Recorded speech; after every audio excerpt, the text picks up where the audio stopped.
Hello guys, this is your friend Naruto Audio Fanfics and we are back with a new fanfic. Which is what if Naruto ran away and discovered his powers? Naruto times Hinata times Sakura times Ino times Tenten times Anko times Harem, Part 1. And if you enjoy this fanfic then please press the like button and subscribe to my channel for more fanfic like this. And now let's start the fanfic. It was a bright day in Konohagakure and the Kage's family was enjoying it outside in the afternoon heat. Hey dad, check this out. A little girl screamed out happily as she lifted a blob of water about the size of a hand out of the water and molded it into a ball hovering in midair about a foot off the water's surface. This little girl was called Narumi Uzumaki Namikaze, who at this moment was about 8 years old. Who was already about 4 feet 7 inches, 4 foot 7 inches. It is going to be like this for my story. Means feet, means inches. She had a slim figure already, seeing as she has been training almost since she began to walk. Plus, how much fat could possibly be on an 8-year-old future ninja? Also, she had long red hair that was as dark as her mother's and crystal blue eyes that showed complete excitement. Her dad was heard laughing and then quickly bent down to tell her, "Good job, you will be the best kunoichi ever. Besides your mother, of course." With a big smile. After Minato says this, his wife shows up in the doorway looking proudly at Narumi as well. Too bad not everyone in the family was enjoying this moment. For Narumi's brother, who was only 5 minuets younger than her, leaned against one of the trees in their compound enjoying the shade until he looked up at his family. This boy was Naruto, the only one of the family that never actually considered himself to be in it. He was tall for his age at around 4 feet 8 inches with unruly golden hair and, like his sister, shining blue eyes. Course Naruto was in shape as well for an 8-year-old, except for the fact that he had several scratches that have yet to heal from the village's demon hunt that happened this morning. You see, both him and his sister have the 9-tailed fox sealed into them. Except that Naruto has the soul while Narumi has the chakra. Course everyone still only attacked Naruto for that reason, because they thought that Naruto would eventually become possessed by the fox. Che, my family, looks as happy as ever and they still don't even notice me. Too bad for them. If they won't help me train, then I will just continue to do it by myself in secret. Naruto thought to himself, then pulled out a small book called Sealing for Advanced Sealers, and began to read until it was finally time for supper. Where his family doesn't even called for him in the just walk into the house and close the door, leaving Naruto to realize himself. Course when they all sit down, everyone except Naruto began to chat happily while Naruto just sat at the far end of the table and finished his ramen. When he did, he simply put his bowl into the sink and walked to his room. Course he wanted more, but he knew already that they would only give it to him if Narumi didn't want it, which never happened. You see, Narumi was a spoiled kid who always got her way. When they were growing up, she would always give ideas for stuff to do. Though when Naruto tries to pick something else, they always went with Narumi's idea, leaving her to sometimes brag and contradict her brother just to mess with him. With this and the fact that she was being trained while he wasn't, Naruto slowly began to isolate himself and not really bother trying to befriend anyone. Though Naruto was smart, if anyone actually noticed that, they would quickly realize the greatness Naruto was destined for, but sadly the only one who ever did was Kurama. Otherwise known as the 9-tailed fox. You see, Naruto met her when he was 4. Course he only did because Naruto accidentally got hit, which causing him to be knocked out. Flashback. A 4-year-old Naruto was trapped in an alleyway where he was quickly pummeled into a pulp, thus making his world go black. Why does this happen to me? I never did anything to them, so why do they hate me? Was the thought Naruto screamed out in his mind. I am so sorry, kid, he heard after that, and suddenly he was ankle high in water with what looked like a sewer. Where am I and who are you? Naruto screamed out, hoping for answers. Course after he said that, he soon came to find a giant room that had giant bars cutting the room in half with the kanji for seal place upon a slide of metal that stretched between 2 of the bars. Whoa, what is this place and why is this here? Naruto couldn't help but think. For starters, this is your mind, or at least the representation of it. And these bars are here to keep me inside of you and still away from you. A deep voice told him that seemed to echo around the room. What, this is my mind. Wait, then why are you in here? Naruto asked the voice, hoping for more answers. Course, after he asked, that two giant red eyes that had black slits going through them looked directly at Naruto from the other side of the cage. I am in here because this is my prison. The prison I have to stay in because of a misunderstanding. The voice said. Then slowly the cage began to light up, showing the giant orange body of a fox. Kyuubi, was all Naruto could think when he saw this, then suddenly screamed out, "Why are you in my body? Wait, seeing as you are in here, you must be the reason that I am hated." Yes, youngling, I am the Kyuubi and the reason why the village hates you. But it is not completely my fault. As I said, it was a misunderstanding that put me here. But that is a story for another time. Anyways, yes, I am so sorry that I have to cause a young kid so much pain, but it is also your village's fault. For they don't know the difference between the storage seal scroll and the kunai held in it. Also, not even demons would torture a little kid for any reason. Still, I am so sorry, Kyuubi tells Naruto in a sad voice. It is okay, Kyuubi, it is clearly not your fault like you said. I just have one question for you, Naruto told the fox, surprising it. What, you forgive me just like that? How is that pos? Whatever, I will think on this later, but for now, what do you want, Kit? Kyuubi asks Naruto. Simple, I want you to train me. I mean, you must be strong, so train me to be so strong I can protect my special people. If I ever have one, plus, I want to be able to kick some major, Naruto screamed out, thrusting his fist into the air, causing the Kyuubi to chuckle. Sure, kid, I will train you to make you as strong as possible. Though I would have even if you didn't ask, because I refuse to have a weak holder, and so you don't have the villagers beating you up every day. Just know that it will not be easy, and you probably won't like me too much after I am done with you. Kyuubi says with a sadistic smirk, causing Naruto to gulp. Oh, yes, I nearly forgot. If you are going to train under me, then you should know my name, which is Kurama.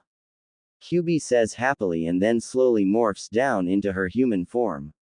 That's right, Kaibui is a girl. People only mistake her just because her voice sounds so deep. She is constantly mistaken for a boy. Course, she was nowhere near a guy with a heart-shaped face, deep red hair, the same blood-red eyes that radiated her power, not to mention her figure. She had a perfect hourglass figure with a double D chest and a butt that was the perfect shape. Altogether, she was a goddess on earth. Beautiful, Naruto couldn't help saying when he saw her human form, which got a small blush from the Kyuubi. This is the form that I will be training you with. Now could you tear a corner off the seal so that we can talk without having to have you come in here? And while we are at it, could you change the layout of this place a bit for me too? I don't really like staying in a sewer. Just change it by wishing it to be something it is your mind. Kyuubi explained to Naruto, and with that Naruto did just what she asked and then transformed his mind to a luscious field filled with trees, small animals, and even had a small house for Kurama. Also, Naruto changed the seal into a collar for her. Much to Naruto's displeasure, seeing as he wanted to get rid of it completely but needed the key if he wanted to get rid of it without killing them both. And after he did that, he went back into the real world and slowly made it back to his house. Such a good kid, it is too bad this village can't see him for the kind and smart person Naruto-kun is. Wait, did I just say kun? No, I couldn't have. Anyways, I wonder if I should tell him about what will happen if his sister uses my power. Oh, well, I guess there will be plenty of time for that later, I guess. But I just hope that I can train him enough before it happens. Kurama thinks as soon as Naruto left, then began to explore her new cage. Flashback end. For anyone wondering if first flashback is still on in this chapter, and because I thought it would be funny. Naruto was always in his room when he was inside of the house. For it was the one spot where he had his own realm besides in stories. You see, seeing as his parents were always fussing over Narumi and her stuff, Naruto pretty much could do whatever he wanted to his room because no one besides him entered it. So Naruto just sat down and relaxed. It had been years since he started to train with Kurama, and she was a very psychotic teacher. Though thankfully nothing was done that would stunt his growth, so he was stuck doing push-ups, sit-ups, running, squat thrusts. And then as his free time, which was quite a bit, he studied chakra and other important things for ninja, like kenjutsu, fuinjutsu, and ninjutsu. Though he had no skill whatsoever in genjutsu, seeing as he still had a large amount of chakra due to his Uzumaki blood. Course his skill was greatly in fuinjutsu, which he guessed was because of it being popular for both families. So, Naruto right now was working on another one of his seals that he plans on using at later times. This time it was a seal that will launch out weapons or jutsus at people when they breach a certain area around the seal. Course the seals he makes are slowly being made because of the fact that he doesn't have a seal master as a tutor, and the fact that he is still in the explorer level of sealing, but he hopes to change that soon. Course there is school things to do as well, but really the school is a joke. I mean really half the classes don't even affect ninja whatsoever. That he still sleeps through most of the classes. Anyways, after working a bit more on the seal, he puts it away and goes to bed, but not before a small chat with Kyubi. Kid, when do you plan on putting your plan into action? Kyubi asks when Naruto enters her zone. Don't worry, I need a little bit more time until I have everything I can get from the village. If it goes well, it will be started on my 12th birthday. I mean, it is the perfect time to do it. No one watching me as I leave this reached place once and for all, taking my father's, just you and a few of the kinjutsu along with me. Plus, I need to slowly take the money I need to survive from the vault. But don't worry, Q-chan, soon we shall be gone, Naruto responds happily. Okay kid, just hurry it up, I don't want to see these villagers hurt you any more than they already have. Plus, it will finally bring your father down a pedestal, hopefully, if it is shown he treated a kid so badly that he ran away. Yeah, right, like my father could fall from that. In fact, I bet he will get even more praise for getting rid of the demon brat. And don't worry, I can escape the villagers now that I have some power under my belt, I just have to be discreet. Whatever, just hurry up, brat. Hey, you know I will, Q-chan. And with that, Naruto allowed dreams to take him over. You better hurry up because I don't know how much longer I can hold out, was Kyubi's last thoughts. Then she too went to sleep. Now as the years passed, Naruto still was independent, but he made some good friends along the way, like Itachi and his mother, Sume, Hana, and surprisingly Kurenai as well. Which was an odd beginning. Flashback. You see, they meet when Naruto was running away from the villagers at age 6, where he ran past her, and instead of her helping the villagers, she put them all into a genjutsu for attacking a young child. You are Kushina Sensei's son, aren't you? She asks while the villagers are still in her genjutsu, just standing around with glazed looks. Hi. As all Naruto could tell her, still surprised someone helped him. Well then, why are you out here? It must be getting close to lunchtime, I bet your mom is worried about you. And with that, she drags Naruto back to the Namikaze household. When she gets there, she knocks on the door and then waits for a bit until Kushina comes and opens the door. Oh, Kurenai, what are you doing here? Oh, well, anyways, come on in, we are about to have lunch, join us. Kushina says happily and then allows Kurenai to enter the house, hardly noticing that she has brought in her tired, slightly beaten child home. Course Kurenai just put it off, figuring that Naruto told his mom he would be out playing and got injured that way, and waited to enjoy lunch with her sensei. What surprised her was while the family was happily talking to each other, Naruto was left out. What, this isn't right, why isn't Naruto enjoying the time with his family? She thought to herself, but still finished the meal. After it was done, Kurenai goes up to ask what she wanted to for a while. Kushina sensei, did you know why Naruto was out by himself and got chased by a few people? What, no, I had no idea. I mean, we were training Narumi all this morning. Kushina tell her. Then why wasn't Naruto being trained as well?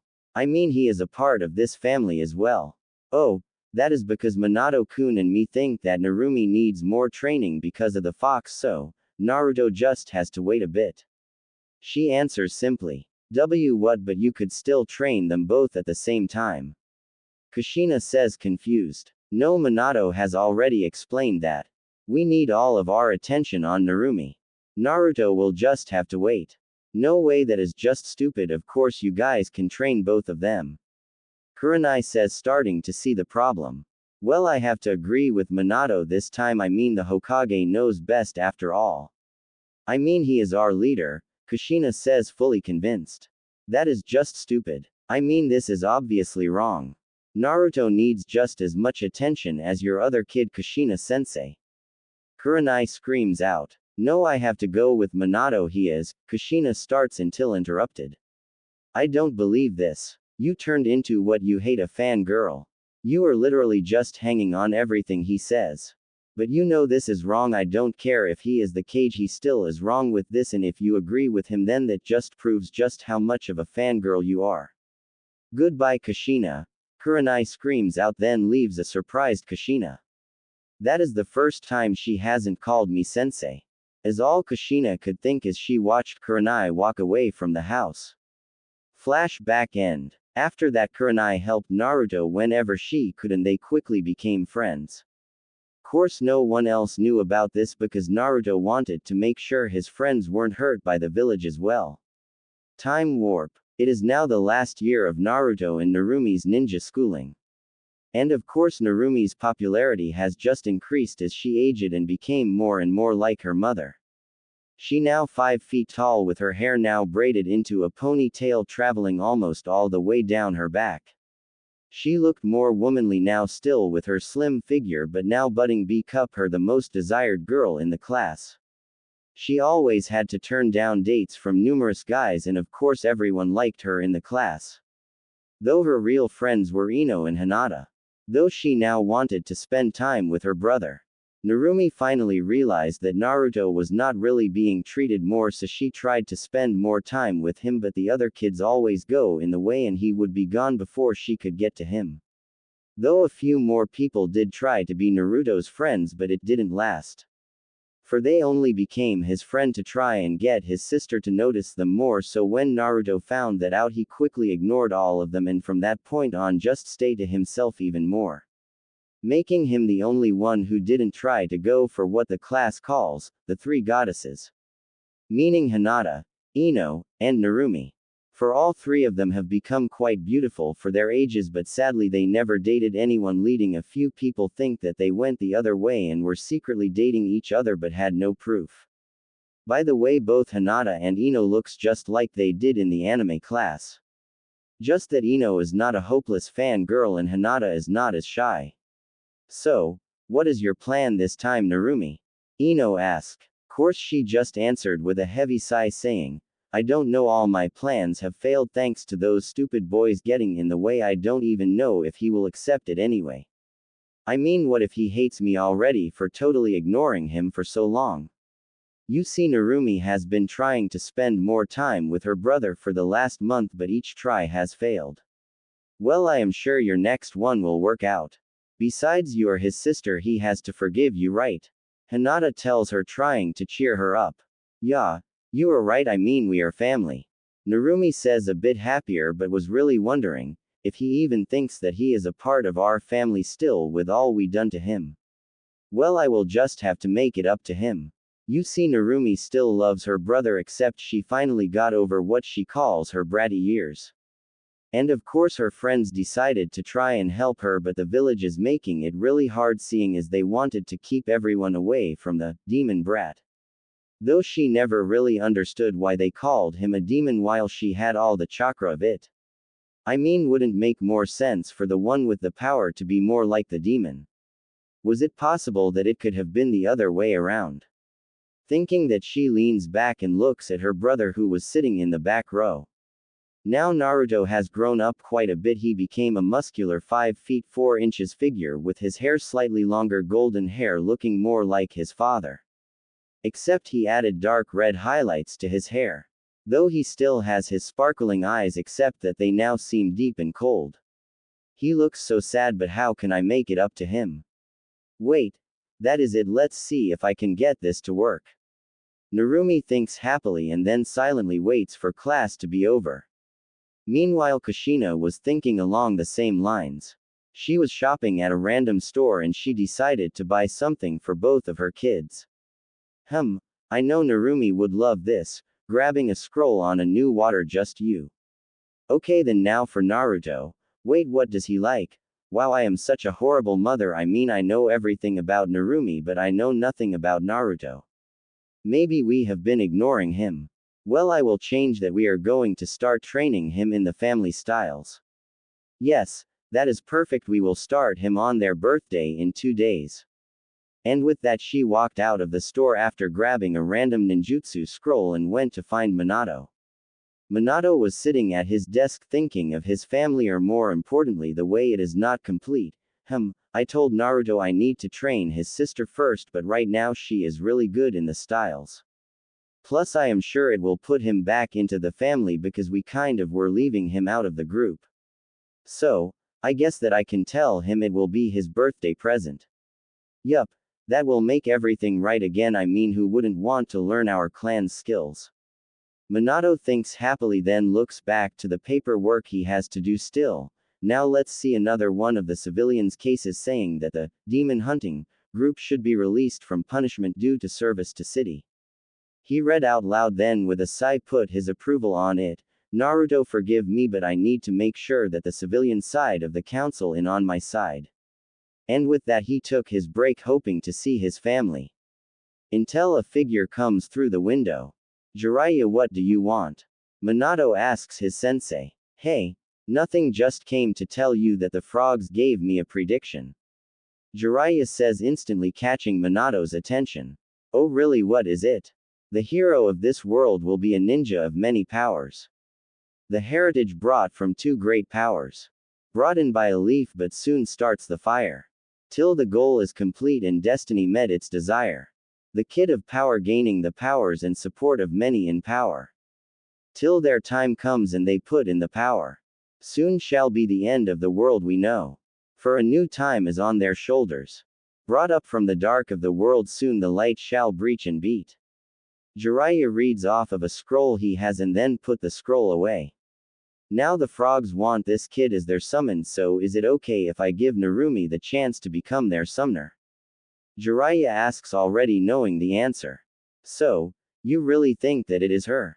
As all Minato says. Of course I think it is her. She is from you and Kushina are probably the strongest ninja in the village, so I am pretty sure it is her.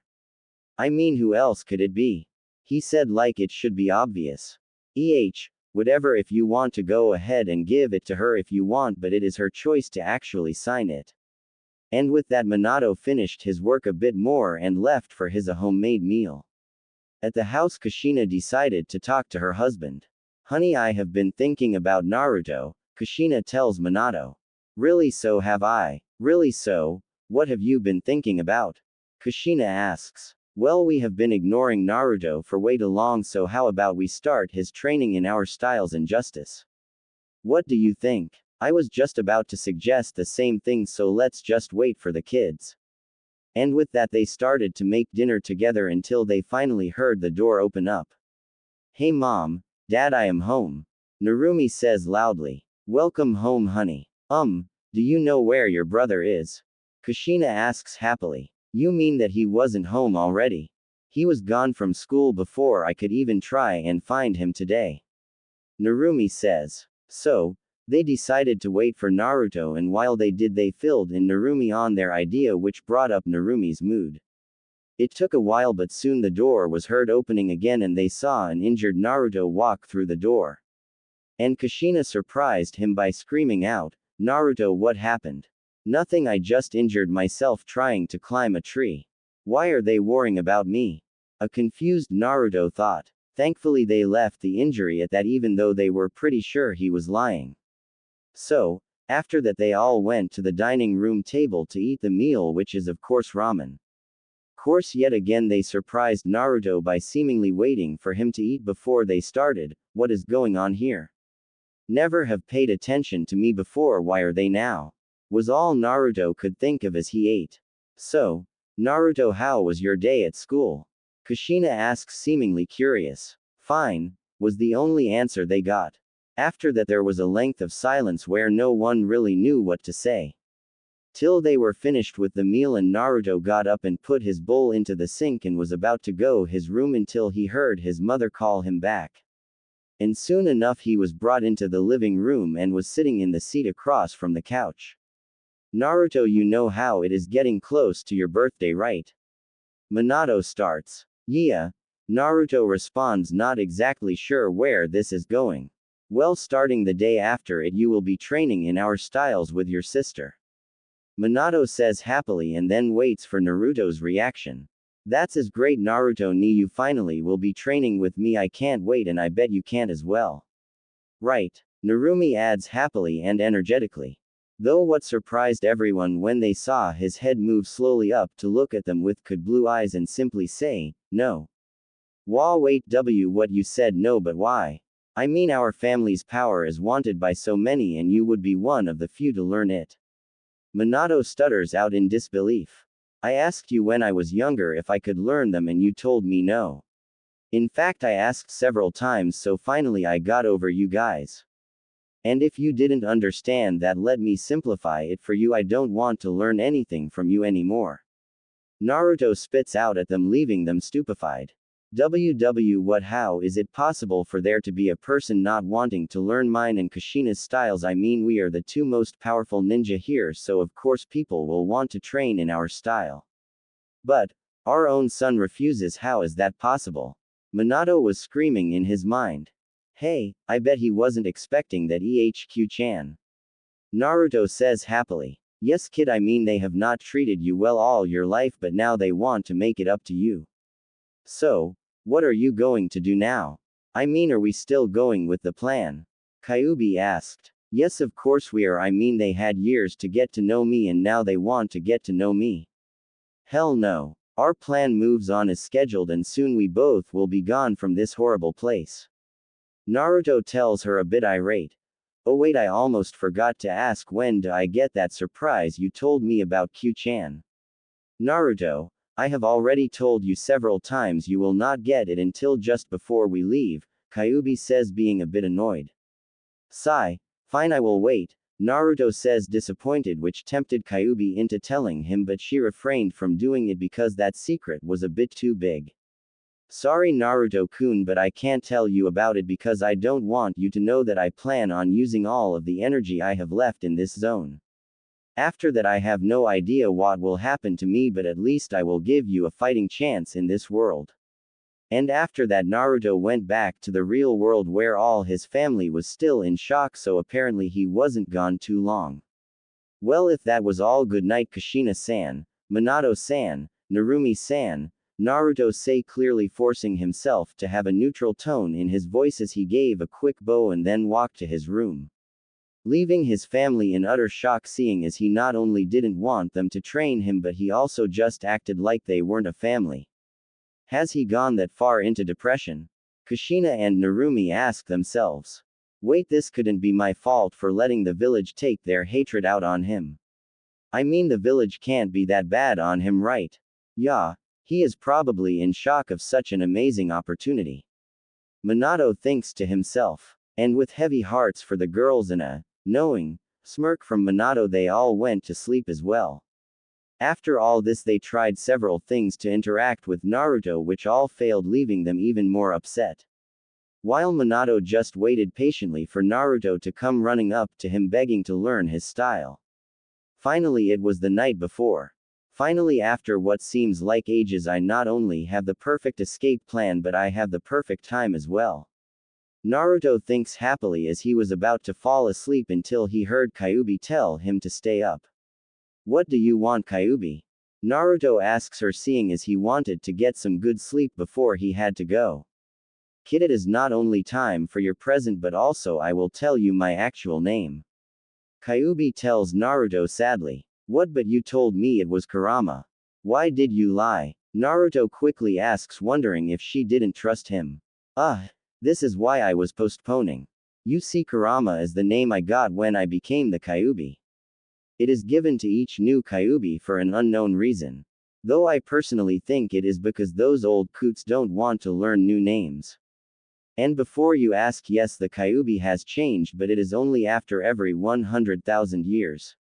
And no, I will not tell you my age. You never ask a girl that. Hey, just wanted to add that if a girl reads this, take it as you want, but I mean no harm. Anyways, for real names, they are only given to the few you trust, and you are now one of them, Naruto-kun, so my name really is Natsui. For your gift you need to go into your sister's room without waking her up. What are you trying to get me to do? Naruto screams out with a small blush on his face. Sigh. When did you get so perverted? Anyway, no, I need you to reach my sealed demon chakra. And to do that you need to allow me to take over your body while touching her seal. Oh, was all Naruto could say, then went to his sister's room to do what Kyuubi asked him to do. When he entered her room, he saw her crunched up into the smallest ball she could. Plus you could clearly tell that she was crying for quite a while. Man, I feel like I should comfort her. Wait, what am I saying? She is one of the ones that made me want to leave. Naruto thinks as he rolls her over so he could slightly and touch the seal. Almost immediately after, Naruto's subconscious was pushed back and Natsui was in charge. Okay, then now that we are this far, I will tell you my plan. Seeing as you can do nothing about it, I plan on using the last bit of my retained energy and some of my chakra from her to give you a bloodline. Natsui said with a sad smile. What? And no, I don't need a bloodline. Why don't you just stay with me and that would be good enough? Naruto asked, hoping to change her mind. So sweet. But no, I need to do this. You see, even if I didn't give this to you, I would only last about another month before I went away anyway. You see, a soul is not meant to be away from its chakra, so I have only been surviving by the chakra I collected from the chakra residue I left and a bit from the death. Seeing as she decided that it wouldn't be right for me to go back into hell without all of my chakra. Besides, now that I am in control, you can't stop me, so goodbye, Natsui said, looking about ready to cry. I am sorry, Naruto-kun, I wish I could have stayed with you, but I can't. Besides, even I don't know what will happen after this, Natsui thought, then began her ritual. Soon after she started the seal on Natsumi, leak out a bit of demon chakra that traveled up Natsui's, Naruto's arm and dispersed around his body. After about 5 minutes of this, Naruto started to feel the energy pool up inside of him, making him feel his chakra coils increasing and his very DNA being transformed. Though it was not the easiest thing to go through, so in his mind Naruto was screaming in pain as he felt the chakra burn at his very essence, changing everything so slow that it seemed like an eternity. Till finally it stopped. And Naruto finally looked around Natsui's room, which was quickly crumbling away, and on the other side of the room was a semi-transparent Natsui. Natsui, please don't leave me, Naruto says, tearing up. I am sorry, Naruto-kun, but I had no choice.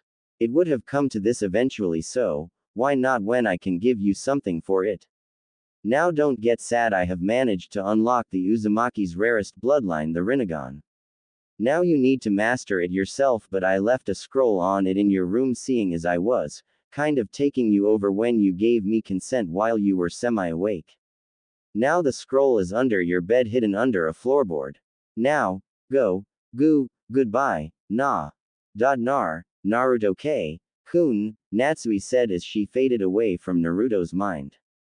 Goodbye, Natsui, was Naruto's last thought until he brought himself back to his room and fell asleep. When Naruto woke up, he sat depressed for hours until it was close to the party. Well, I might as well continue the plan. I will mourn for her later when I am free, just like she would have wanted. Naruto thought, then went downstairs to get ready for their party. So, Naruto went to the bathroom and was surprised what he saw in the mirror.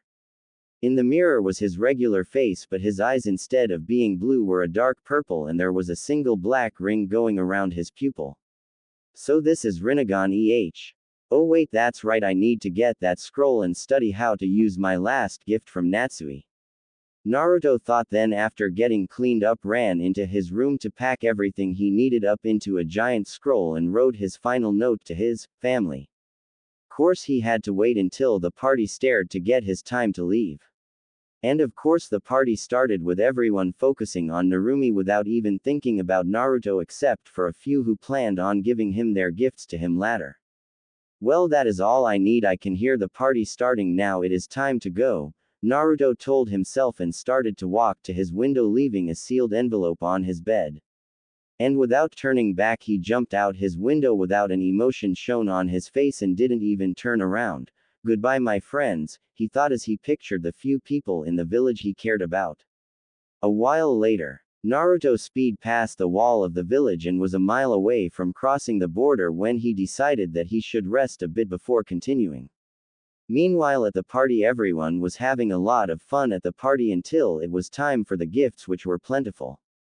Though most of it was just toys and other things Narumi wanted, there were also ninja stuff for her as well, till finally she got to Jiraiya's gift to her.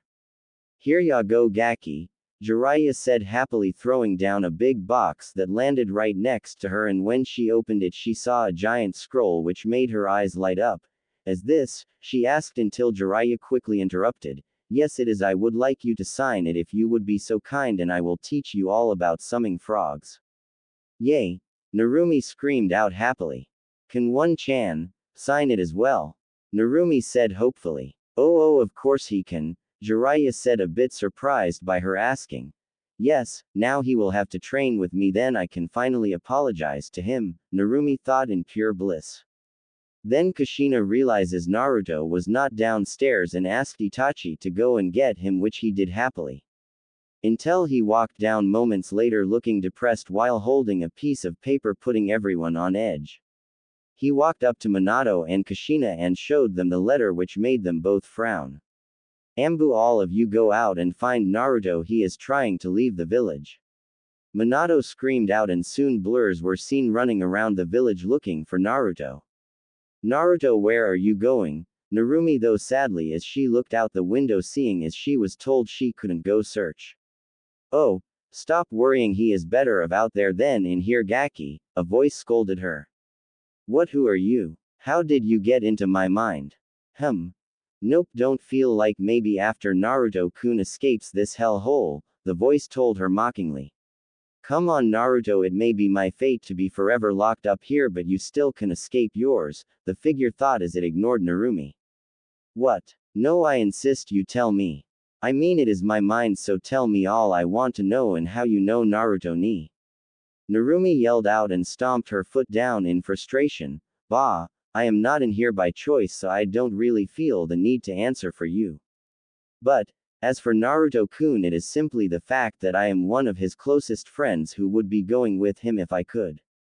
But, seeing as fate brought me here to be stuck with you, Gaki, I have to settle with only my gift going with him. The voice told her. Fine. But I want to make it clear that we will be talking after Naruto ni is brought back. Narumi yelled out, still acting childish. Bah, he won't be brought back, I promise you that. The voice said, completely believing that it was right. No, he will be brought back to me. Wait, who are you anyways? I mean, are you related to Ino-chan? No, I am afraid I am not. You see, when I gave Naruto his gift, I used up all of the chakra that I managed to regain. Seeing as chakra regeneration is very slow when you are in seals. Anyways, I didn't know what would happen to me after that, but apparently something brought me to the largest reserve of my chakra. So we are stuck with each other. The voice told Narumi. KKQB. In the blood, well, soul, you get the point, QB says with a sneaky smile on her face. What? How? Wait, if you are here, does that mean that bro is dead or something? Narumi started freaking out. Baka human, I just told you I came here because I used up all my chakra I had in him. Besides, it is not like you ever cared about him anyways. QB spat at Narumi. WWH, what I cared about him?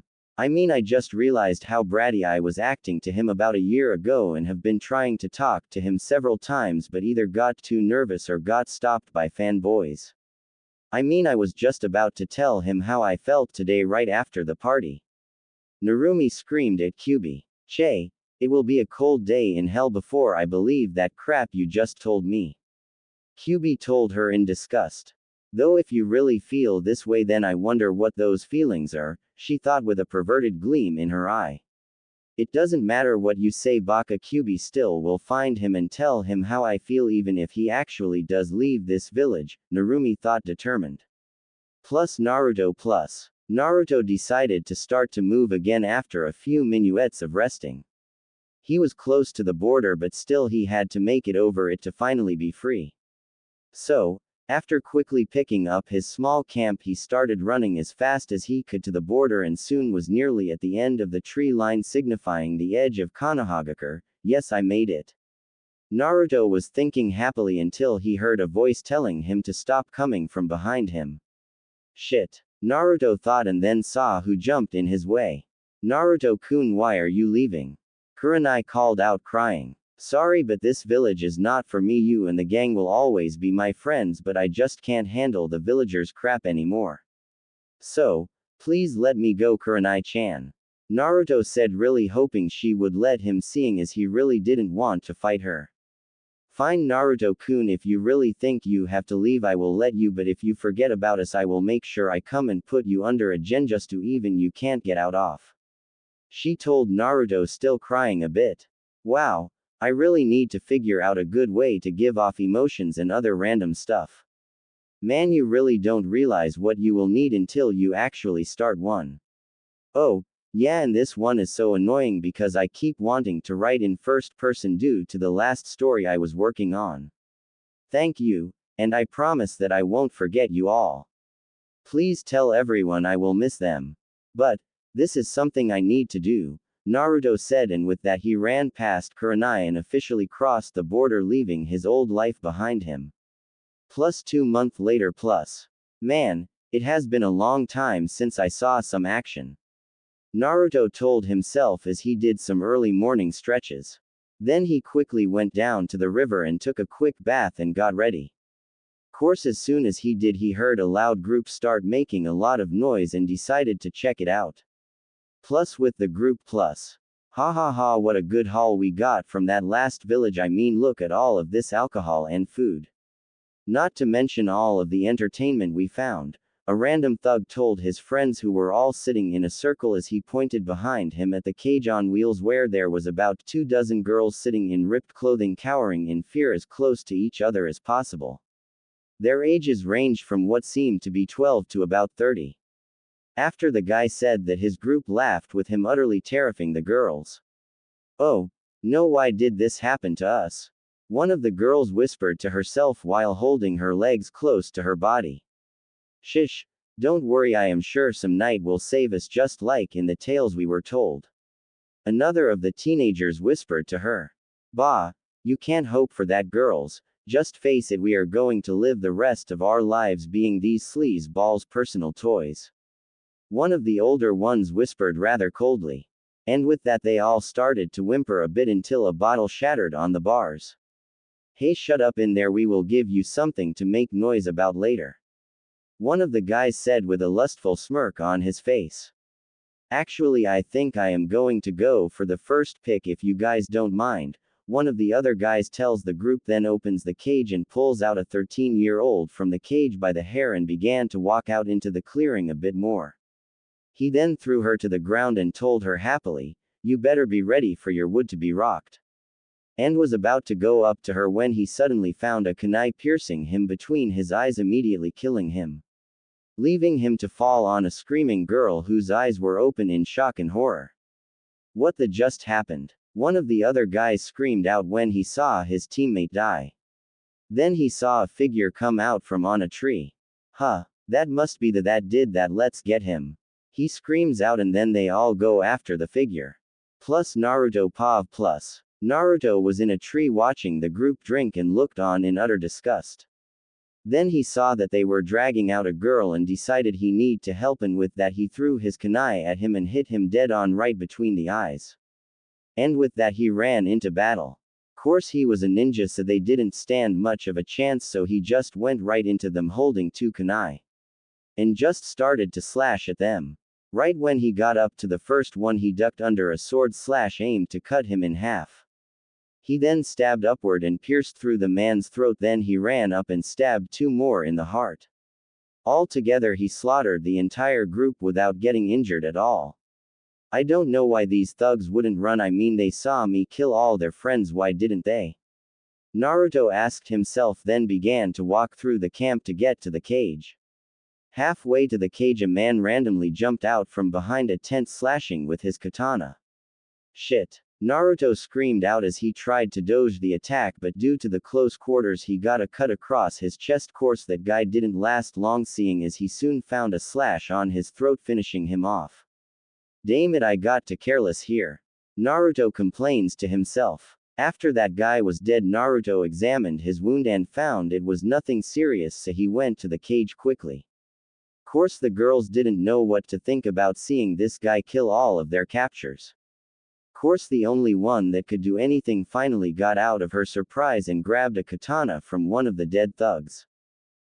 Stop, I will not let you harm my friends, she stuttered out, clearly thinking she was about to die.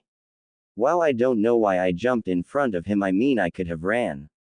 No, I would never forgive myself for at least trying to help my friends. Oh, well, I guess we all will share the same fate again, she thought as she stood in front of him. Course he did what none of them expected, he laughed at her. Why are you laughing at me? I am serious, I will kill you if you try anything. Ha ha ha, you actually think I am going to harm you? No, I just hate people like that. Here, let's unlock your friends and bring you to your village. Naruto asks her while spinning the keys on his pointer finger. What? All the girls scream out in surprise. Course Naruto used that as time to walk past the girl with the sword and opened up the cage. So, come on, let's search here for some equipment, then get going. And hopefully we can find some clothes for them, Naruto thought to himself with a blush. Eventually the girls got over their shock and figured they had nothing to lose and ended up just looking around with Naruto. And they looted all of the food, weapons, medicine, and clothing. So by the time they were done, all of the girls were in a bit more covering clothing, except it was all too big for them, so they really just wore the biggest shirts as dresses. Mr. Naruto Uzika's, Naruto told them. Well, Naruto-san, I found a medical bag, so how about I take care of your wound? One of the older girls asked him. You see, after getting to know Naruto a bit, they began to trust him a bit more. Sure, that would be great, Naruto said, and then took off his shirt, which made all of the girls blush a bit when they saw his chest. He is hot, as all that went through their mind. Course the one of the girls quickly ran up to bandage him up, blushing even more than ever being so close to him. Course after Naruto has bandaged up and everything around camp was picked up, including the bodies which were burned up with a fire. It was already getting late, so they all went into the remaining tents and fell asleep. Man, I wish I could see Natsui-chan again. I wonder what happened to her. I hope she is still okay, but I guess I might never know, Naruto thought, and then went to sleep. When Naruto woke up, he tried to move and found his arms had something heavy on it and looked to find two girls with their heads on his arms. What the? I don't remember getting into bed like this, Naruto thinks to himself, and then found the girls starting to wake up. What happened here? Naruto asked groggily, making both of the girls get a bright red blush. Well, you see, we heard rustling in the forest and got a bit scared, so we can to get you and sort of accidentally fell asleep again. One of them told him. Please buy it, I really don't want to tell you that, we just wanted to thank you for helping us and found you asleep. They thought as she told him that. Wow, what a simple lie. Well, not that it matters much to me, Naruto thought, and left it at that. Hey, what were you three doing? One of the older girls said as she saw the three walk out of the tent, making all of them blush up a storm. No, nothing happened, Naruto told her, completely embarrassed. After that they all left to get to a nearby town that the girls came from. Finally home, one of the girls screamed out. Wait here and I will make sure they are safe just in case, Naruto told them, and then walked ahead of them until he heard. Stop right there, one of the other villagers screamed out when they saw Naruto. The whole town then came up to Naruto holding all they could get as weapons. So, they had pitchforks, kitchen knives, and other farming tools. We won't another one of you bastards take any more of us, our girls. One of them screamed out. Wait, I am no, Naruto tried to explain until he was interrupted by one of the remaining girls. Where is my daughter? After that they were all about to attack until they heard a girl scream out, "Stop." And then they saw the girls come out of the trees and then they all ran up to the girls. "Are you all okay?" "Yes, we are fine thanks to Naruto-kun." The girls said. "Naruto-kun? Who is that?" "Oh, well, we will thank him later, but for right now just hold on while we protect you from this guy." One of the guys tells the girls, making everyone sweat drop. "Wow, we really have a smart guy here, don't we?" Everyone thought until one of the girls spoke up. "No, you idiot, he is the who saved us." "Oh, sorry then, guy." The guy said, rubbing the back of his head, making everyone sweat drop again. "Thank you for that. How can we ever repay you?" "No need for any payment, I just am thankful I got rid of bastards like that," Naruto told them, and then they all went to party for their good fortune. After they partied they all went to sleep for the night. "Are you sure you need to leave? You could always stay here." One of the villagers asked Naruto, hoping he would stay. "Sorry, I got to go. I mean, I am a ninja. If I would stay it would only bring trouble. So, I have to go, goodbye," Naruto told them. And then the hero of Juniper village was seen walking out of the village. Plus 2 months later. All civilian towns heard about the White Fox. A man who saves all who need it when thugs or someone else comes to harm the innocent. He is said to wear a white robe that hides all of body except for his blue eyes that are said to radiate power. On the back of his robe is the kanji for fox written in gold. It is said that he holds the legendary Rinnegan and is able to beat even ninjas. Ino read out to the rest of Konoha 12, Narumi took Naruto's spot. "Doesn't that just sound like the perfect man?" Ino said with a dreamy sigh. Sure, if he is even real." Sakura screamed. "Yes, it seems highly unlikely that there is a random vigilante running around the world helping people." Shino told them in his monotone voice. "Yeah, and what about his Rinnegan thing they say he has? What is that anyway?" Kiba asks to get answered by Shikamaru. The Rinnegan is a bloodline that is said to be one of the best in the world. It is said to give the user access to all 5 elements and a 6th one called gravity. It is shown to be active by the user having purple eyes with black circles on it. And that is about all that is known about it. "Geez, you really are a walking dictionary, aren't you?" Kiba asked, just getting Shikamaru to mumble something that sounded like troublesome. "Well, I guess the only way to find out is if we find him out on a mission," Choji said in between eating his chips. "Whatever, if I see him I will force him to teach me all he knows, for I deserve it because I am an Uchiha elite," Sasuke said with smile. "Yeah, right, Tem. The only thing you are an elite in is being a bastard," Kiba said, and they all laughed except for Sakura. That said, Sasuke just did his normal thing, sulking to himself. "Narumi, that guy might just be Naruto-kun if the saying is true," Natsui said happily. "Really, that means we have a chance to finally get him?" Narumi asked happily, getting Natsui to smile as well. "You see, in the time the two had, they both talked quite a bit and eventually became friends, and eventually they told each other how they felt about the blonde. So, they decided that if they meet him, Narumi would put him into her mind zone so that Natsui can explain to Naruto. Course, he probably wouldn't be around Konohagakure, so they had to get a mission away from it as soon as they could. Naruto now is traveling around to various villages dressed up in all white with a white robe that had the kanji for fox on it, and for a 14-year-old he was very strong and handsome, and for each town he visited that gave him a bunch of fangirls. Not to mention that every civilian knows he never asked for the name, he just went after the people he hated, which were rapists, thugs, killers, and basically any other person with ill intentions. You see, Naruto decided to try his hardest to make as much peace as possible in the world. So, he was praised by all of the villagers. And feared by all of the villains of villages and towns, though not too many people got to see his katana, which for right now was just a plain one, seeing as he didn't have the money to get too fancy with it, but it did the job just fine. But no one saw it except those who were dead, seeing as he has it sealed to his belt. Plus, some ninja knew about him. But they didn't bother trying to find stuff about him, seeing as he wasn't in a village's bingo book. But that was just because he didn't piss off any villages yet. Though if he was a missing ninja he would probably be a B class missing ninja. But he still doesn't have any village to belong to. Ah, sometimes it is good to just relax, Naruto told himself as he sat on a random tree branch in a forest that was not close to any villages or people.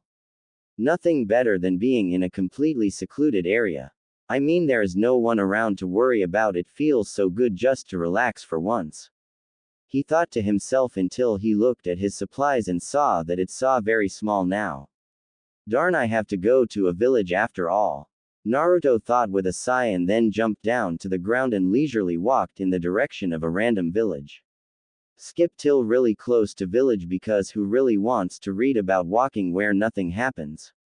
Asterisk. Ah, almost there, Naruto thought happily and then heard a gasp behind him.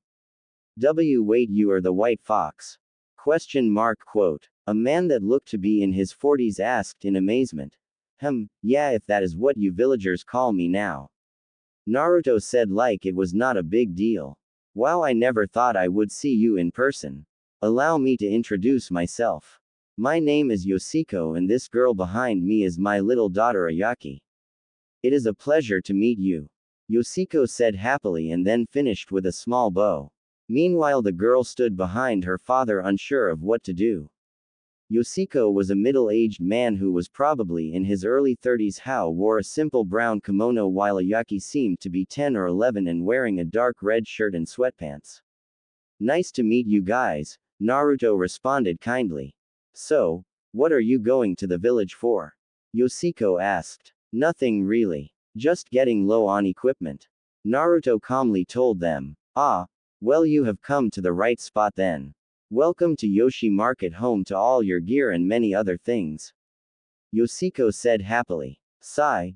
What my father meant was that we own a moving market that sells almost anything. Ayaki said with a sigh. Ah, well sure I guess, but may I suggest waiting till you get in town to try and sell someone something? Naruto told them with a small smile. Hey, yeah, that might be a good idea, Yoshiko said a bit embarrassed. And with that both Yoshiko and Ayaki jumped back onto their cart. Do you want a lift, Fox-san? Ayaki asked Naruto. So, with a shrug Naruto just jumped onto the top of the cart. Oh, and you can just call me Naruto by the way. And with that they began their friendship.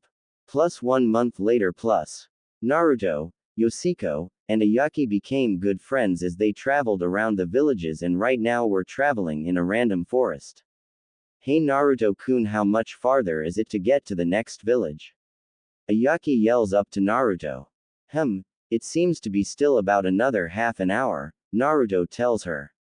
Really that far, man? We sure are going slow. Wait, what is that? Yoshiko says, then was interrupted by the group hearing a random noise in the forest, which put all three of them on edge. Then all of a sudden a teenage girl in a blue kimono with long red hair running as fast as she could. Whoa, what's the rush? Naruto called out to her. When he said that, she stopped and answered between pants, can't stop being chased, need to escape, get help. After that Naruto was about to ask what she was escaping from until two chunin that appeared to be from the village hidden in the mist. Crap, where did that bitch go? One of them asked. I don't know, but we need to find her. You know how much we can get for capturing her.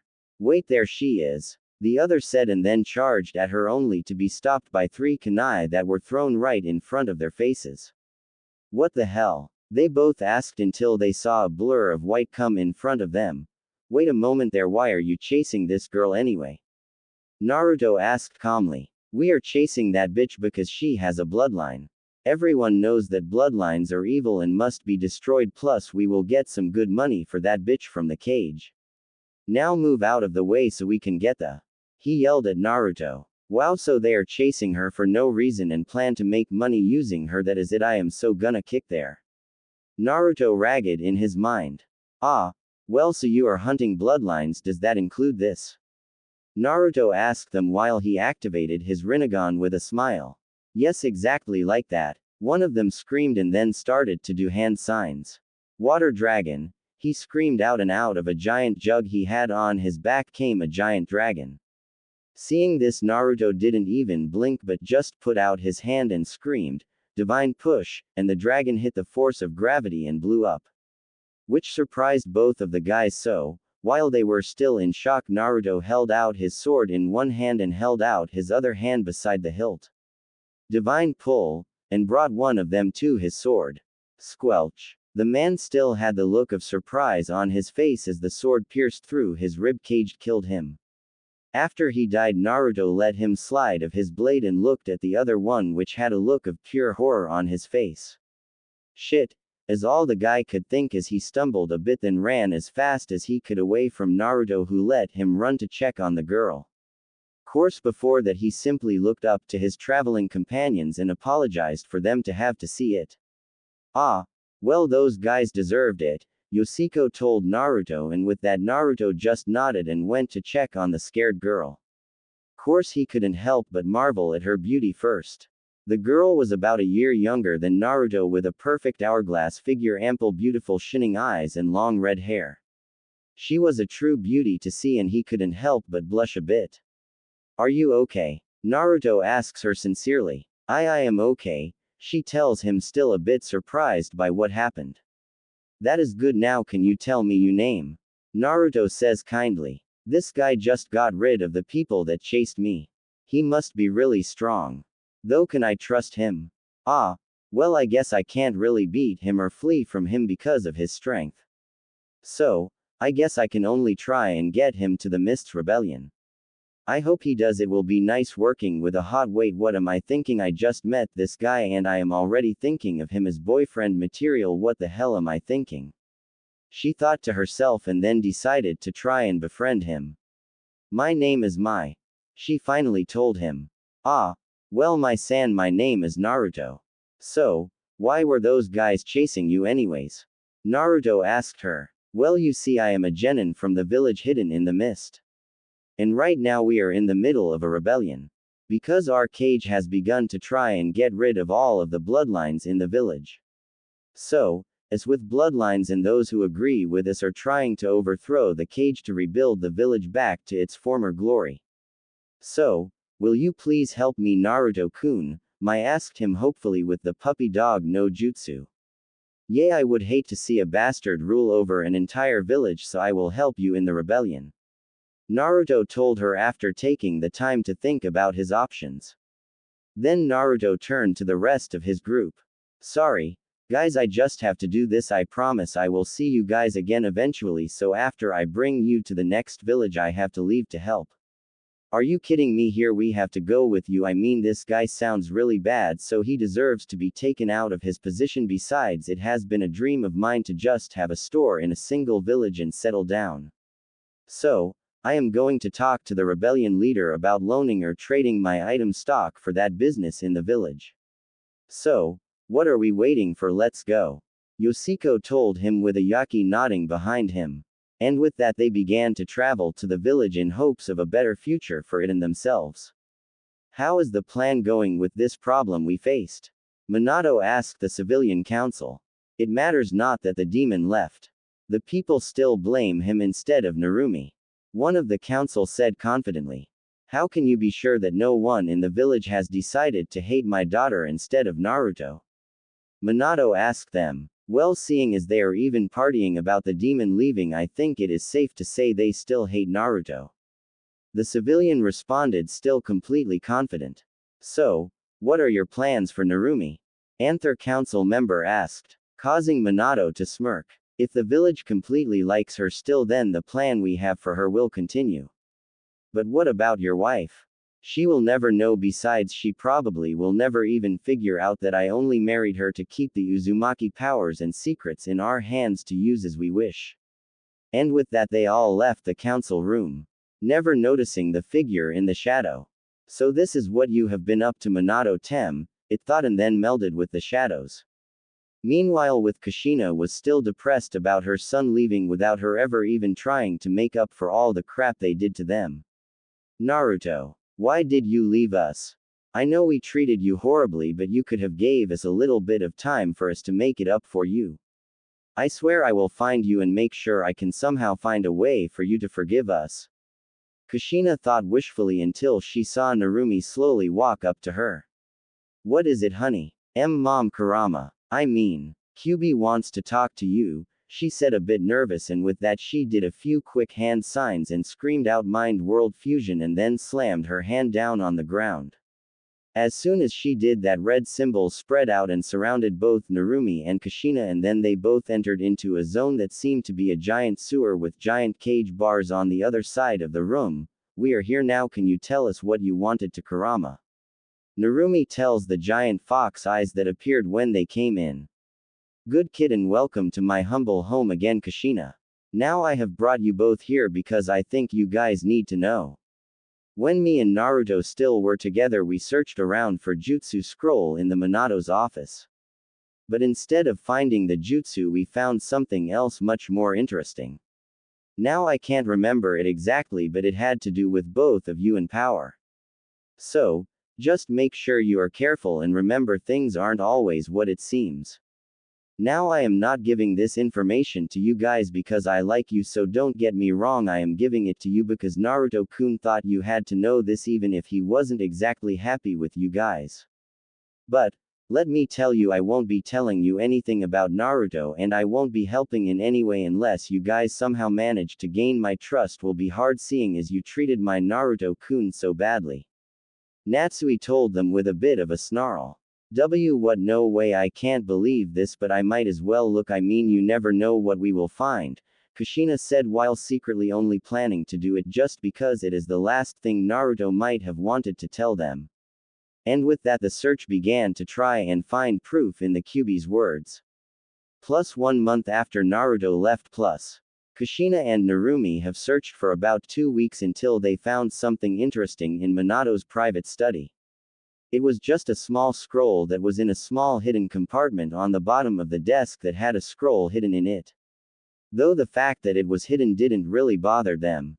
What bothered them was what it said. Dear Minato, we have found that there is truly no way to find Naruto, so it will be impossible for him to tell your family about the plan.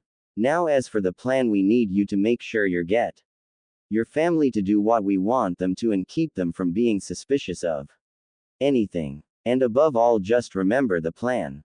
From a non-civilian council member.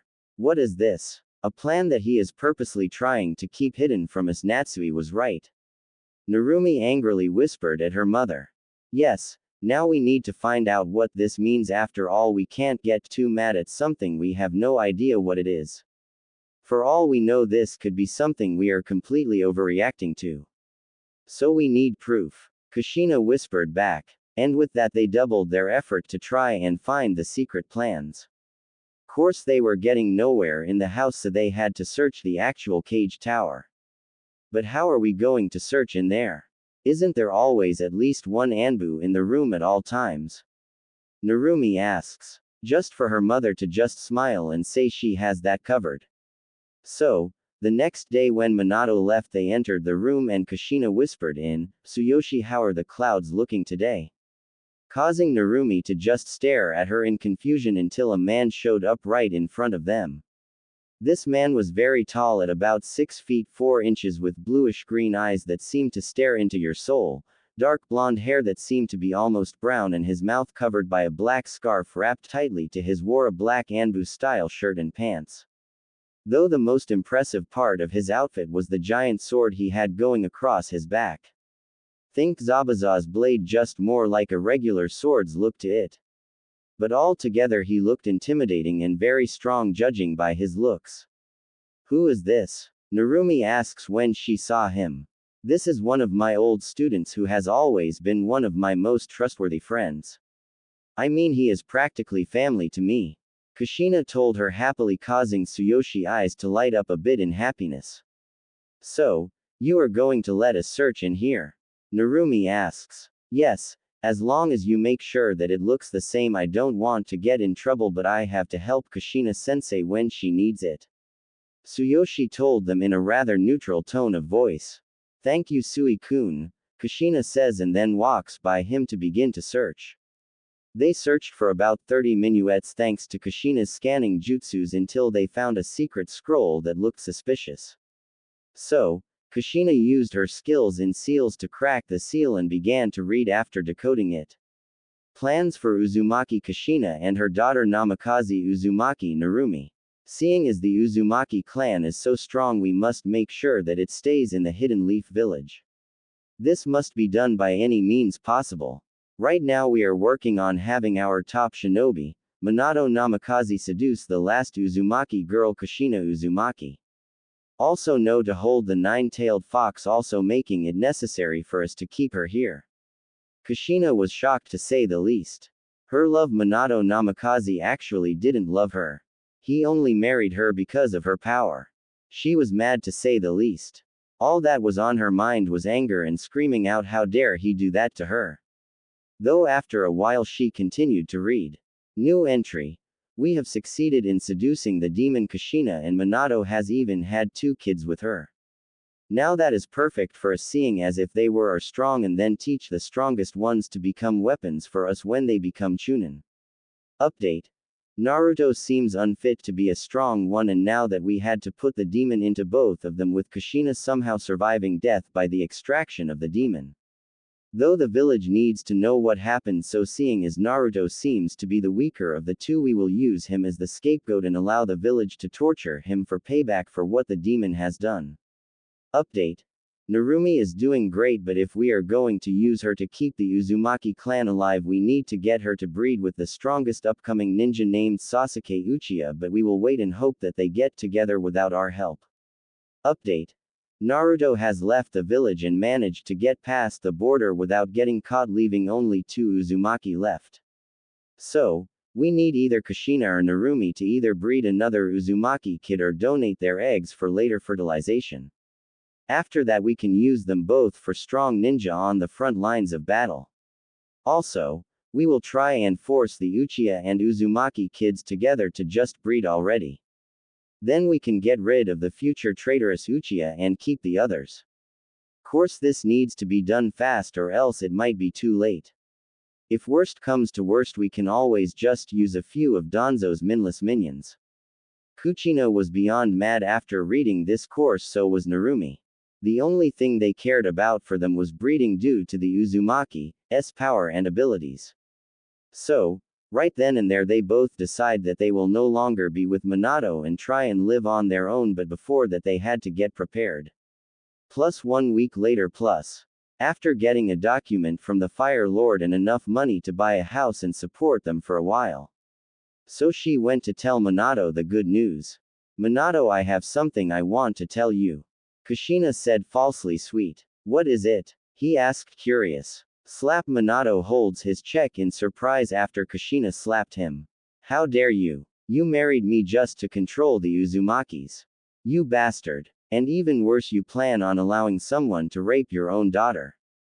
You sick bastard, I don't want to ever see you again, and you can't touch me, seeing as I have documentation allowing me to start up the Uzumaki clan's headquarters here without someone butting in, namely you. Now goodbye Minato Tem. Kushina yelled at him, and then both her and Narumi left the house, leaving a shocked Minato standing there. Plus week later. Kushina and Narumi set up their clan, which was really just a house that they shared with a few of Naruto's old friends and a few of their friends, so that they all could support each other.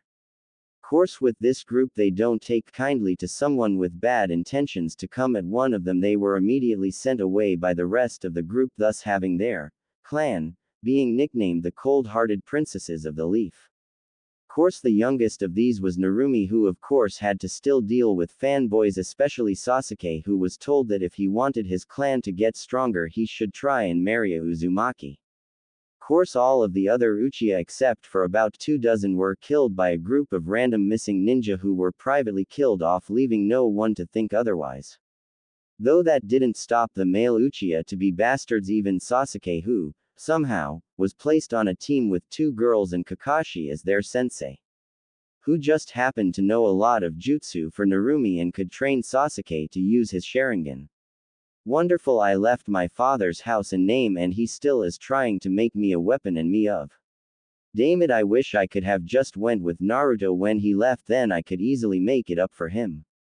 Narumi thought with a sigh. Don't worry kid, I will make it so you can try and gain his trust. You just need to keep believing we will see him again and hold out here until you and your mother can leave this place as well. I mean that is why you put on the Uzumaki's headband and not the hidden leafs, right? Natsui told her, trying to cheer her up a bit. Course all it got was a large sigh. I wonder what Naruto is doing right now. Narumi said. So do I kid, so do I. Hey mom, why did you say Tsuyoshi was like family? I mean Naruto was our family and we completely ignored him, but yet you just said you treat him better. Does that mean that you treated Tsuyoshi like a son while treating Naruto ni like he didn't exist? Narumi asked. This question caused Kushina to get a bit depressed, but still she answered. Well, you see, I was kind of acting a bit like a fangirl for Minato at that time. You see, he did save me from being abducted, so, ever since then I have been infatuated with him. So, I followed his every word without questioning it. Now of course a few people tried to help me get out of my fangirl ways, knowing that I became what I hate. Course all my friends tried to help me, but I pushed them all away. So, I was just following Minato for the most part, though I still am at fault. I plan on making it up to Naruto. Kushina mumbled out and then quickly added, oh, and if you ever get like that, I am going to kick your all around the world. We don't need another mistake like this happening. Well, that was informative, but you didn't exactly explain why Tsuyoshi will follow practically anything you ask him to. Narumi told her mother. Oh, that I simple it is because I saved him from dying when he was young. Plus flashback plus. It was the one of our battles with the rock. Kushina, who looked about the same as her older self. Except for her now wearing her battle suit, which was a dark red shirt and pants with her two katanas across her back forming an X. And she was with her team that was now all Chunin. There was Tsuyoshi was wearing the same thing he does in the future except for the scarf, and was tall for his age at 5 feet 4 inches. Also, instead of a giant sword he only had a small katana that was only about 3 feet long. Beside him was Kenzo, a short man at 4 feet 6 inches wearing a black shirt and white pants. He was the weakest of the group but still the most energetic, usually being the one to run head first into battle. Completely unimportant character, just wanted a third member in the group. And of course he had his weapon pack on his right leg. Finally beside him was Amaya, the second girl in the group, who was pretty tall at about 5 feet 2 inches with a B sized held tightly to her body with a form with a dark pink battle kimono that showed of her beautiful body perfectly. But if you got caught being perverted around her, you would feel the pain of brass knuckles. Don't know any better way to say it except she has metal gloves on her hand to increase her combat deadliness.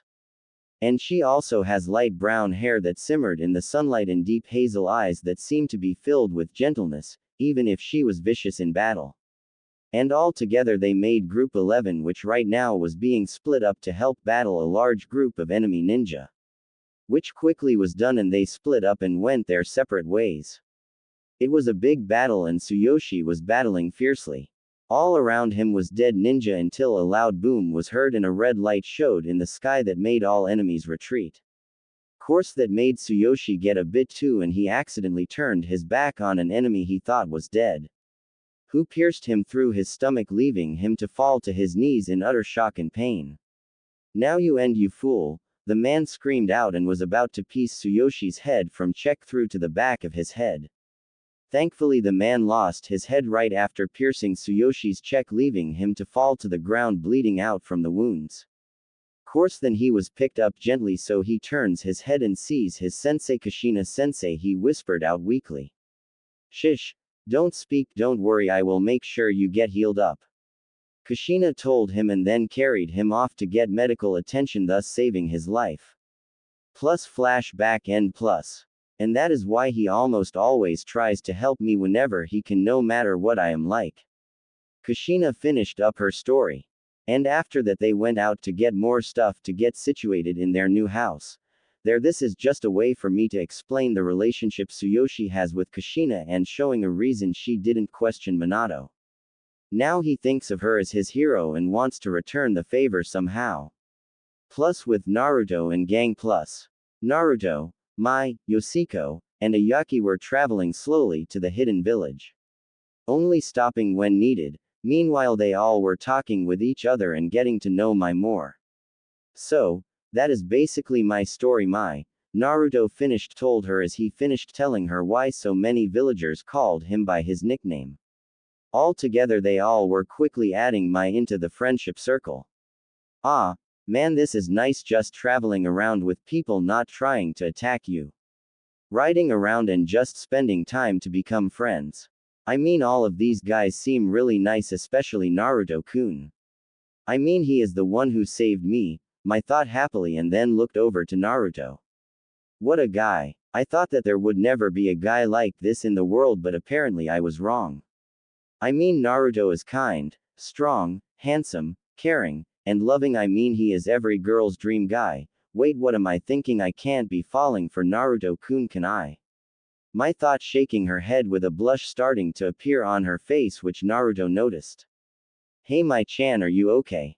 I mean, your face is turning bright red. Are you getting sick? Naruto asked her, worried, while he pressed on of his hands on her head to try and check her temperature, making her blush even more. No, your temperature is fine, just be careful, okay? Oh, I know. Why don't you go inside the cart with Ayaki to cool off a bit? Naruto told her, still concerned a bit. Oh, okay, was all Mai could stutter out, and then went down into the cart for some rest. Sigh. Naruto might be strong in a lot of areas, but he sucks with reading a girl's emotions. Ayaki said, shaking her head with a small smile. Wait, what do you mean? I don't like Naruto-kun. Mai stuttered out, blushing even more. Course, this answer just gave Ayaki a sneaky smirk. Oh, and I suppose that you always had that much red on your face. Ayaki said. No, Mai starts, then sighs loudly. Yay, it may be possible that I might have a little crush on him. Mai says, then stares at the laughing girl in front of her. What is so funny? You are so trying to deny that you are totally in love with him. Ayaki said happily. Course, she got no answer from the now blushing Mai.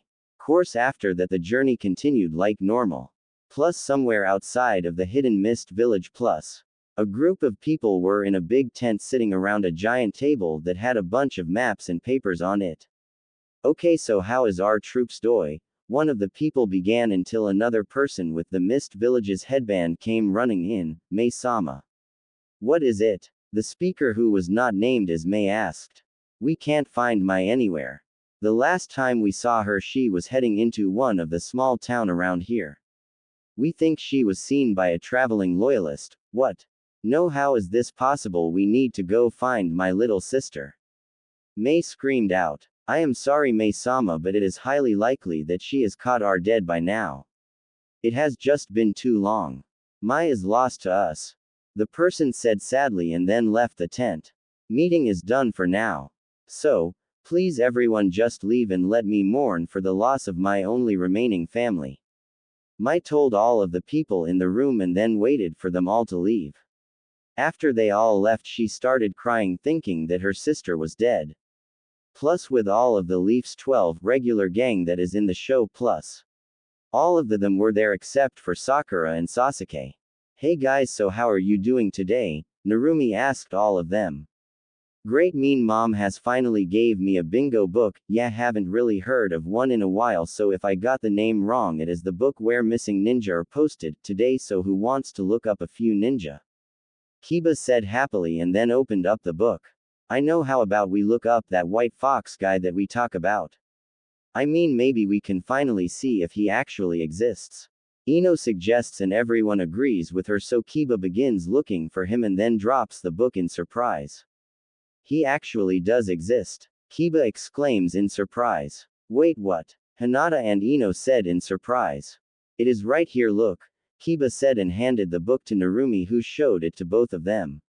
Name: unknown. Nickname: White Fox. Age: 14. Rank: B. Village affiliation: none. Wanted by Hidden Mist. Reason: killing 2 mist ninja. Abilities: Kenjutsu: unknown. Taijutsu: Chunin. Genjutsu: unknown. Fuinjutsu: unknown. Ninjutsu: uses gravity. Rest unknown. Description: tall man who is a bit taller than 6 feet. He is known for wearing a white robe and everything else he wears is white. He is known by the kanji for fox on the back of his robe. He also has blonde hair, blue eyes, and 3 whisker-like marks on his cheeks. This guy is known to strike down people close to villages and people are advised to be careful around him. Advice for fighting: watch out for his bloodline for he is stronger with it. He is no afraid of killing people and other abilities are unknown except for him being able to use gravity to his advantage. Reward: 400,000 Ryo. I am putting 100 Ryo equal to $1.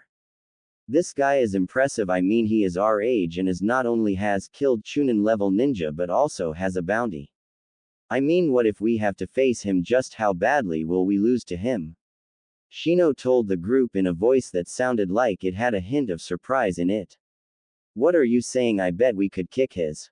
Kiba yelled out. Get real, this troublesome guy could probably kill us all, Shino said in his normal lazy voice. I bet if I take care of this guy then Normie, Ino, and Hinata will all be impressed with me and want to be with the strongest guy of our group. Kiba thought with a bit of drool coming out of his mouth. Oi, Mutt, you better not be thinking about any of us girls here or we will kick your, said angrily when she saw Kiba. Which quickly brought him out of his perverted daydream. Naruto is making a name for himself that is good. That means that he is strong enough to take care of himself. Natsui told Narumi. Yeah, you are right about that, but now he has to deal with hunter ninjas, so I am still worried about him, Narumi responded. Don't worry kid, he will be fine I am sure, Natsui told her. Plus with Kurenai plus. Kurenai is now friend S with Kushina again after a very long talk. She even was searching a bit for Naruto on her missions. Course right now she was looking into her bingo book and saw the description for the white ghost. She could only think of Naruto, so this is what Naruto has turned into. Hopefully the civilian council and the Hokage. She thought and then shut her book and remembered what she heard from her, investigating. Plus flashback to right after Naruto left the Leaf Plus. Kurenai was hiding in the council chamber corner under a high-level genjutsu that only a true master of genjutsu will be able to discover and get rid of. So, she was safe from 90% of the Anbu. And as she suspected, all of the civilian council and the cage came in, but the shinobi council was nowhere in sight. Okay, let our meeting start. One of the council members said. Okay, then how is our plan effected with Naruto leaving the village? Minato asked them. Well, you see, the fact that Naruto was just the scapegoat of all of the negative feelings people had of the demon.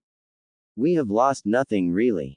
I mean, the village is celebrating and seem to not care that Narumi still has the power of it. So, he is still a perfect part of our plan because he still is keeping the weapon safe from them and still allowing us to easily give her to any powerful shinobi we want. Oh, and just to tell you, we are completely sure that the Sasuke wants her. One of the civilian told Minato. And after that there was a long meeting that was entirely about them gaining more power in the village. Then they finally all left and Kurenai finally let go of some of her genjutsu and melted into the shadows to leave the room. Plus flashback end plus. I am afraid that this village is more corrupt than any of us could guess. Thank Kami, I told everyone I trust about this. I mean, this is something that we all need to know, I think. I mean, it might ruin our village, but how will we get rid of it? Oh, Naruto, where are you? We could really use your natural smarts here. Kurenai thought and then went to do her daily activities. Plus Naruto and gang plus.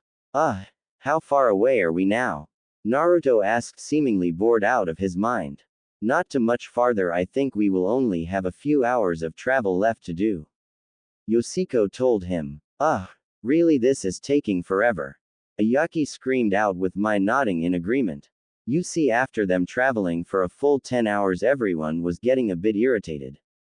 Still they continued until they were only about a half an hour away from where I told them the base was. So, they decided to go to sleep and finish up their trip in the morning. So I will finally get to see you again tomorrow. I wonder how you are doing. Are you sad about me being attacked? Do you think I am dead? How close to winning are we? How will you react when you find out about my feelings for Naru? Wait, what am I thinking? Oh, well, I can't wait to see you again, sister. My thought, and then fell asleep. In the morning, they all got back on the cart and went to the base. Course, when they were only 5 to 10 minuets away from the base, Mai told them to be careful. Why? Ayaki asked her. Well, you see, the rebel bases can't really be too hidden, seeing as we all know the territory, so we keep a lot of guards around to protect ourselves. So, if we do meet one, I will be the one talking, seeing as they already know me. Mai told them. Okay then, Mai-chan, I trust you, Naruto said, and then lied down on the roof of the cart. He trusts me. Mai thought as she smiled a bit. Oh, already daydreaming about Naruto Mai, Ayaki whispered to her, which just caused Mai to blush and just jump onto the front of the cart with Yoshiko. Course, this just made Ayaki laugh as she entered the cart. Course, Mai was right, and it only took a little bit more travel for them to be stopped by a group of rebels. Halt, why are you going this way? One of the half-dozen ninja asked while holding out their katanas. So, Mai just jumped off of the cart, getting surprised gasps from all of the ninja, who then began to talk amongst themselves. Show us all the people in your group. One of them finally ordered. So, Ayaki, Yoshiko, and then finally Naruto came off of the cart. Course, when they saw Naruto, they all gasped again, but this time didn't bother talking about it before they did what they decided before. Okay, then you all will be walking with us to the base, where we will see what Mai wants to do with you. And with that, they were off. Course, it didn't take long for them to reach the base, and Mai was already outside waiting for them. Mai, is it really you? Mai said with surprise, then remembered it could be a fake, so she asked Mai the question that only she and Mai know. Why was the lava always cool? Mai asked. And of course it didn't take long for Mai to say, because we are the lava. And with that, they both got big smiles on their faces. Okay, then all of you come with me, Mai said, and then brought them all into the council room that was at that moment empty. And right after they were out of the public view, Mai soon found herself in a bear hug. Mai, I thought that I lost you, I was so worried. Mai said through tears of joy. Sis, you are holding me way too tight, I can't breathe. And is this how you want your first meeting with these guys to go? Mai asked. Which got Mai immediately focused on the new people and started to act like a leader again. Though I do thank you for bringing my sister back, why did you come here? Who are you and what do you want? Mai asked when she suddenly got serious. So of course Yoshiko and Ayaki stepped up to talk first, even if they were a bit nervous. Well, Mai-sama, my name is Yoshiko and this is my daughter Ayaki, and we own a wandering oddities shop and always wanted to set up in a town. So, we were hoping that if we give you all the supplies you want from us, then we would want a building to set up a shop in the village when you win. Yoshiko said with a small bow at the end. Well, we will have to see what you have and talk it over, but that should be doable. Mai told them with a smile. Then Naruto walked up. My name is Naruto Uzukage, and due to Mai-chan telling me about what you are fighting for, I find it very valiant. So, if you would allow me to, I wish to join the fight. Naruto told her. Ah, really? Well, we could always use new people, so I will talk with the group about you joining. Mai told him. Okay, then we'll talk to all of you again tomorrow, seeing as it is getting late. You may sleep in your cart tonight, which you do anyways. Mai tells them, and they all nod and were about to walk away when all of the council came in. So this is the crew that brought her in Well, anyways, we are here for the meeting, Mai-sama, one of them tells her.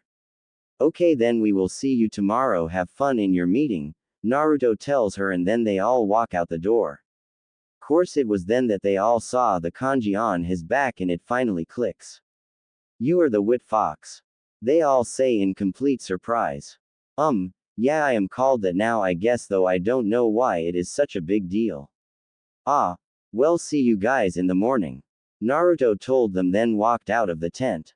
So, that is the white fox. He doesn't look as scary as I thought he would. One of the council says, confusing Mai. What do you mean? Naruto-kun's known all over as really good, why would it be scary? Mai asked them. Mai, You weren't here so you don't know this, but he was just put into our bingo book for killing 2 of the loyalists.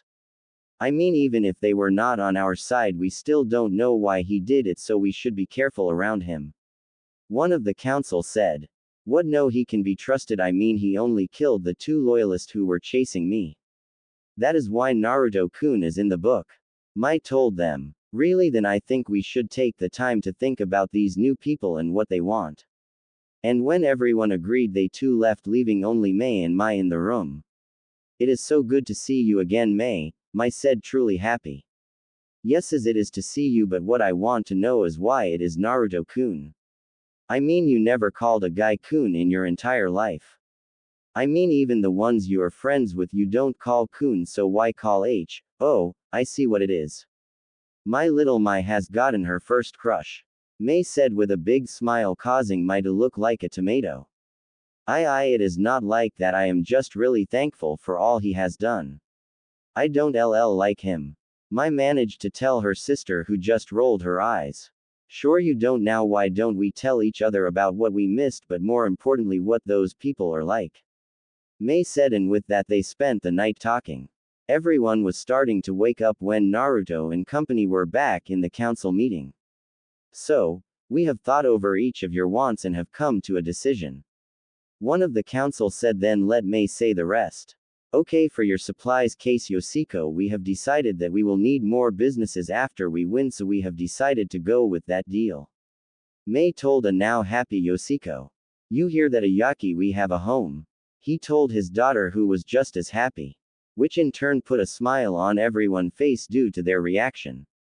Course after a while Mai continued, as for you Naruto, if you join we must know your skills and other information.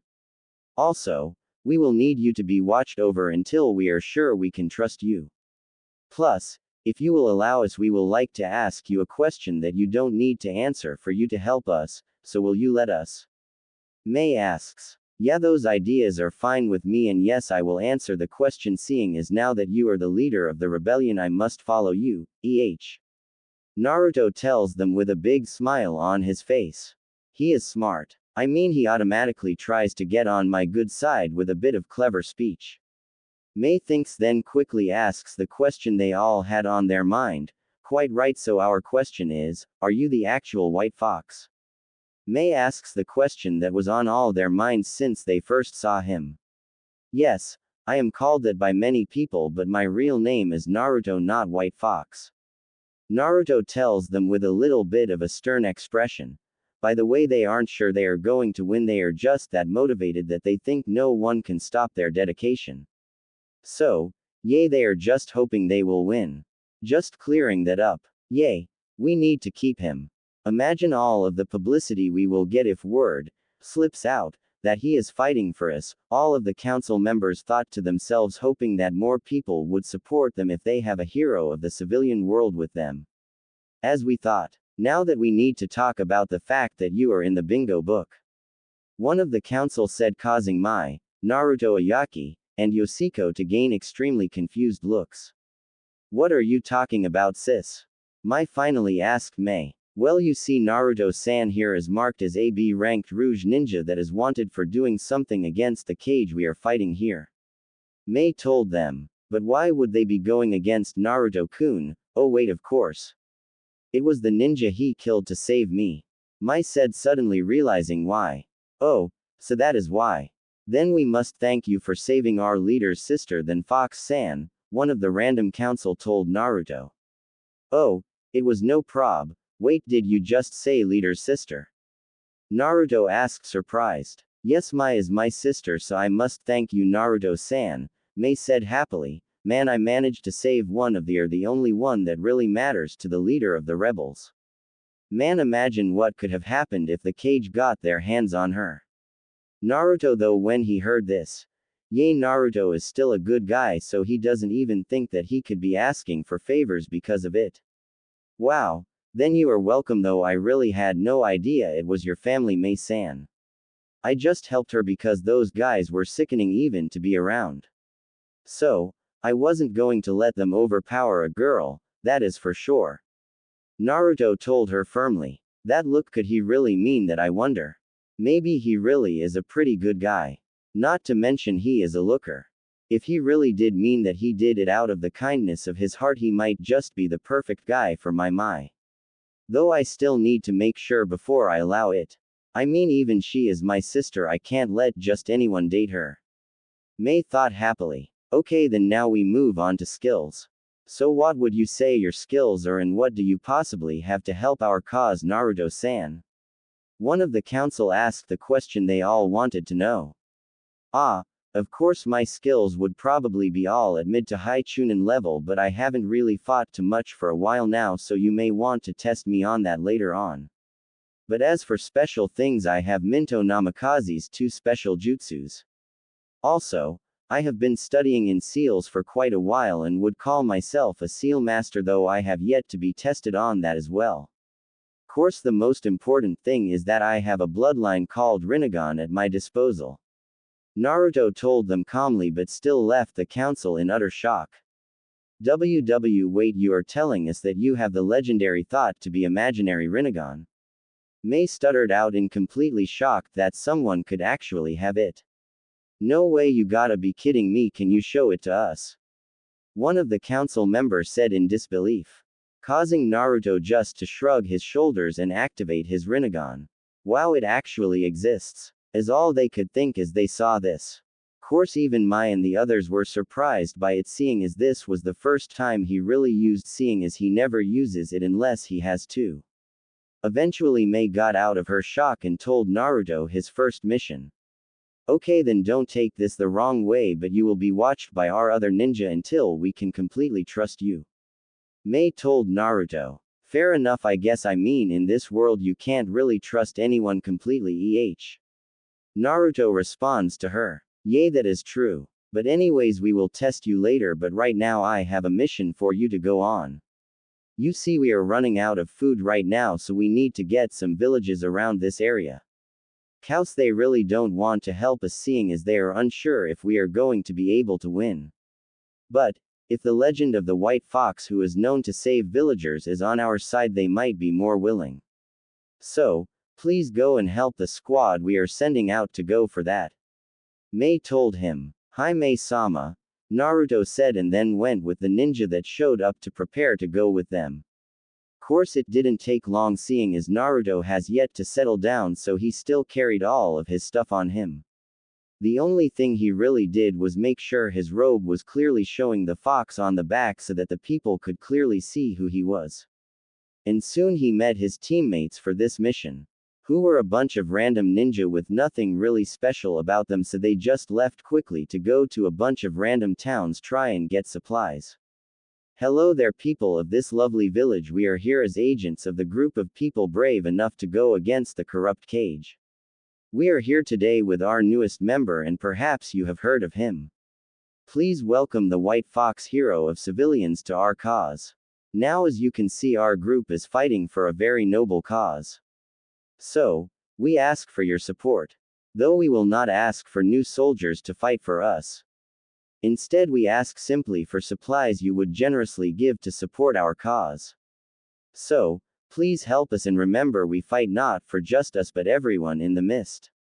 One of Naruto's teammate calls out. In each village they went to, trying to get as many people to donate as possible. And of course it did work somewhat. But even with the White Fox being there, the people still were hesitant on showing their support, seeing as they didn't want to face the corrupt cage's wrath. Though they still got a decent amount of supplies. Okay, then that is all the spots we could go to that are safe, so let's head back. The leader of Naruto's groups told them, and they all nodded and jumped onto the caravan and started back to the base. When they got there, they quickly took stock of all of the new stuff and put it away. Then they went to Mei to tell her how it went. Mei-sama, we are back with the supplies, the leader said, then gave her the list to look over. Okay, thank you. All of you except Naruto may leave. Mei told them, and they all nodded and went away except for Naruto. Okay Naruto, we have a tent set up. It is in the western district of the barracks. Mai will show you where it is, won't you Mai? Mei told him, then smiled at her sister. Of course Ni-san, Mai said, and they both quickly left and went to Naruto's new tent. And here it is, Mai said happily, and then with a quick thanks Naruto got set up in his tent. Plus 2 days later plus. Naruto simply went on supply missions because of how he was known as a hero to the civilians for 2 days. Plus, they watched him during these missions to see if he was really wanting to help them. That is why it took so long for him to get his test. Okay Naruto, today you will be testing your skills against one of our Chunin, so please meet us on training ground 3 in an hour. Mai told Naruto, who nodded then left to prepare. Ya really seem like you are more than a Chunin, Naruto. So, without you knowing, we are putting you against a Jonin instead just so that we get to see your true powers. I mean, if you really are a Chunin, then we will tell you we made a mistake. But, really, come on, we all know you are hiding something, so just show it to us already. Mai was thinking after he left. Mai, get me Atsuki-san please, Mai asked, and her sister left as well. Huh, why am I getting him? He is a Jonin. Ah, well, Mai will tell me eventually, I am sure. I mean, there is no way she is trying to not give Naruto-kun a chance, right? Mai thought, then ran off to get him. Plus training ground 3 plus. Okay, then are you ready for your fight, Naruto-san? Mai said when both him, her, the council, and a few other people, guards, Mai. Yes, Mai-sama, Naruto told her. Okay, good, then let me introduce your opponent Atsuki, Mai said, pointing at the Chunin. Atsuki was a 5 feet 10 inches muscular man. He had short straight brown hair that just slightly went past his hairline. His eyes were dark brown as well that showed an eerie mischievous glint. On his chin was a cross-shaped scar from a battle of the past. On his back was his favorite weapon, 2 short blades that were on either side of his hip, both in deep red guards. Not to mention that his serious demeanor made him a fearsome opponent who earned his rank through pure hard work.